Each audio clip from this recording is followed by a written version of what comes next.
কাৰ্যসূচীৰ জৰিয়তে তাক ব্ৰহ্মপুত্ৰত পৰিব একেলগতে হিমন্তৰ লগত গুৱাহাটীৰ পৰা বাংলাদেশলৈকে চব হয়নে নহয় নাই হয় এতিয়া একেজি নিমখ কৰিলে না নে আপোনালোকৰ মুছলমানৰ কাৰণে 20 টকা কৰি আমাৰ হিন্দু বিলাকৰ কাৰণে কম দামত দিছে নেকি কোন কোন হিন্দু আছে নেকি কম দামত দিছে নেকি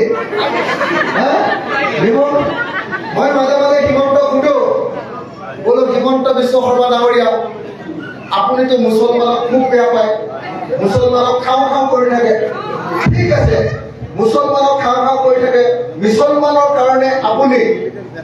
পেট্ৰলৰ দাম 100 টকা কৰিছে কিন্তু মোকতো হিন্দু খুব ভাল পায় মোৰ গাড়ীখনত আপুনি 50 টকা পেট্ৰল ভৰাৰ ব্যৱস্থা বস্তুৰ দাম হিন্দু মুছলমান চবৰ কাৰণে একে কৰি দিছে হয়নে নহয় কিন্তু যদি পাইছে নে মই কি কৈছো পাইছে নে নাই বিজেপিত যদি ভোট লাগে অকলে অকলে নহয় যেনেকে বিজেপিয়ে এজিপি লগ লৈছে বিজেপিয়ে বড়োসকলৰ লগ লৈছে বিজেপিয়ে মিচিঙৰ গণশক্তিক লগত লৈছে আমাৰ কংগ্ৰেছে আকৌ এই অকলে অকলে ৰজাব বুজিছে নে এখানে কংগ্ৰেছক একদম সাৱধান কৰি দিব লাগে সংখ্যালঘু ৰাইজে সাৱধান তহঁতি বেছি উৎপাত নকৰিবি তহঁতক আগতে দেখিছিলো 15 বছৰ কি উৎপাত কৰিছিল এতিয়া সব লগ লাগ নহলে এই মানুহবোৰক বিজেপিটো অসমৰ পৰা আঁতৰি নাযায় হয়নে মানুহ মাৰিলে বিজেপি হয়নে নহয় বুলি ক'লে যদি চোৰ এজনকো ধৰি দিছে ৰাতি 2টা বজাত গুলিয়াই মাৰি পেলায় এনকাউণ্টাৰ কৰে নকৰে এজন মুছলমান মানুহে এই সাৱতিৰ পৰা গুৱাহাটীলৈ 5 একৰত টুপি এটা গাড়ী পোছা আৰু লুঙিখন পিন্ধি বাছত যাওঁতে ভয় লাগে নে নাই আজিকালি লাগে নে নাই বেংগলোৰত কাম কৰি যেতিয়া যায় সিহঁতৰ বুকুখন কপি থাকে এই মুছলমান বুলি গম পালে কোনোবাই ৰাস্তাত পিটিব নেকি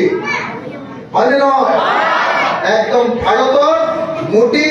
আৰু অসমৰ হিমন্ত বিশ্ব শৰ্মাই মুছলমানসকলক 2য় শ্ৰেণীৰ নাগৰিকত পৰিণত কৰি পেলালে 2য় শ্ৰেণী আগতে সব সমান আছিলে এতিয়া মুছলমান সংখ্যালঘুসকলক 2য় শ্ৰেণীৰ নাগৰিকত পৰিণত কৰি পেলালে হয়নে নহয় এই বিজেপি দলক মুছলমান ৰাইজে একদম পুলিয়ে উখালিয়ে উভলাবৰ কাৰণে একেলগ হ'ব লাগিব নে নাই ইয়াৰ মাজতে দুটামান বিজেপি ওলাইছে মুছলমান কেইটামান বিজেপি ওলাইছে সিহঁতক ধৰি টিকাত বেগ দিব লাগে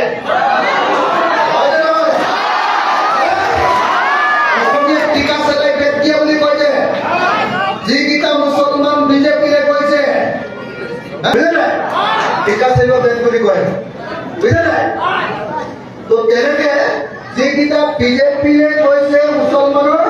সেইকেইটা মুছলমান নহয় সেইকেইটা কাফেৰ হয়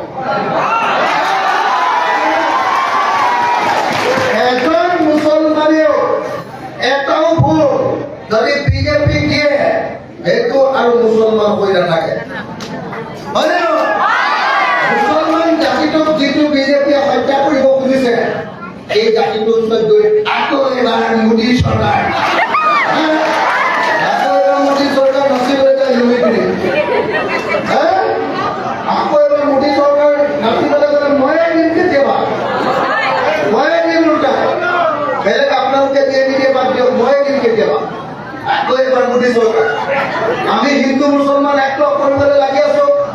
আমি সব জাতি অসমীয়া মানুহ সব একলগ হ'বলৈ লাগি আছো বিজেপিয়ে সবকে ভাঙি চিঙি শেষ কৰি দিছে মানুহ মাৰি শেষ কৰি দিছে আমি যুঁজি আছো আকৌ গৈ কেইটামানে গৈ মুছলমানে আকৌ এবাৰ মোদী চৰকাৰ কৰিব এইটো নহব একদম মনত ৰাখিব য'ত ৰাইজৰ দল আছে মুছলমান ৰাইজে ৰাইজৰ দলক ভোট দিব আৰু য'ত ৰাইজৰ দল নাই তাতে কংগ্ৰেছক ভোট দিব। যদি বিজেপিক খেলিব লাগে তেতিয়াহ'লে বদৰুদ্দিন আজমলক ভোট দিয়াটো বন্ধ কৰিব লাগিব। আৰু যদি বিজেপিক খেলিব লাগে কংগ্ৰেছতকে প্ৰথমতে ৰাইজৰ দলক প্ৰথমতে ভোট দিব লাগিব। বুজি পাইছেনে নাই? য'ত ৰাইজৰ দল আছে তাত ৰাইজৰ দলক ভোট দিব, য'ত ৰাইজৰ দল নাই, য'ত বুজাবুজি ক'ব কংগ্ৰেছক এৰি দিম তাত কংগ্ৰেছক ভোট দিব। আমাৰ যিমান চিটত আমি কেইটামান চিটত পঞ্চায়তত ইলেকশ্যন খেলিছো, কেইটামান চিটত গোটেই অসমতে 21